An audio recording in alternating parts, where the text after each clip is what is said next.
അപ്പോൾ നമുക്കിന്ന് റെയിൻബോ കേക്കിൻ്റെ ഫില്ലിംഗ് കണ്ടാലോ?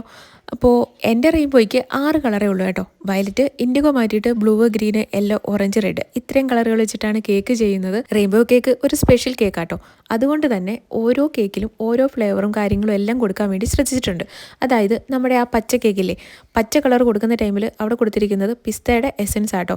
അതേപോലെ യെല്ലോ കളർ കൊടുത്തിരിക്കുന്നത് നമ്മുടെ ബദാം മിക്സ് ആണ്. പിന്നെ ഓറഞ്ച് കൊടുത്തിരിക്കുന്നത് ബട്ടർ സ്കോച്ചിൻ്റെ മിക്സ് ആണ്. അങ്ങനെ ഓരോ കേക്കും നമ്മൾ കളർ അധികം യൂസ് ചെയ്തിട്ടില്ല, നമ്മൾ മിക്സ് വെച്ചിട്ട് തന്നെയാണ് കേക്ക് ചെയ്തെടുത്തിരിക്കുന്നത്. അതേപോലെ ഫില്ലിങ്സും കാര്യങ്ങളും എല്ലാം കൊടുത്തിരിക്കുന്നത് ടൈഗറിൻ്റെ ഓരോ ഫ്ലേവറും ഗനാശയിൽ മിക്സ് ചെയ്തിട്ടാണ് ഫില്ലിംഗ് ആയിട്ട് കൊടുത്തിരിക്കുന്നത്. പിന്നെ എല്ലാ കേക്കിലും നമ്മുടെ വൈറ്റ് ചോക്ലേറ്റ് ഗ്രേറ്റ് ചെയ്ത് ഇട്ടിട്ടുണ്ട് കേട്ടോ. 1 കിലോയിൽ റെയിൻബോ കേക്ക് ഉണ്ടോ എന്ന് ചോദിച്ചു കഴിഞ്ഞാൽ അത് ചെയ്യുന്നവർക്ക് മനസ്സിലാവും. ഒരിക്കലും 1 കിലോയിൽ നമുക്ക് റെയിൻബോ കേക്ക് ചെയ്യാൻ പറ്റത്തില്ല. എന്തായാലും ഒന്നിൽ കൂടുതൽ കാണും. 400 എനിക്ക് വന്നിട്ടുണ്ട്.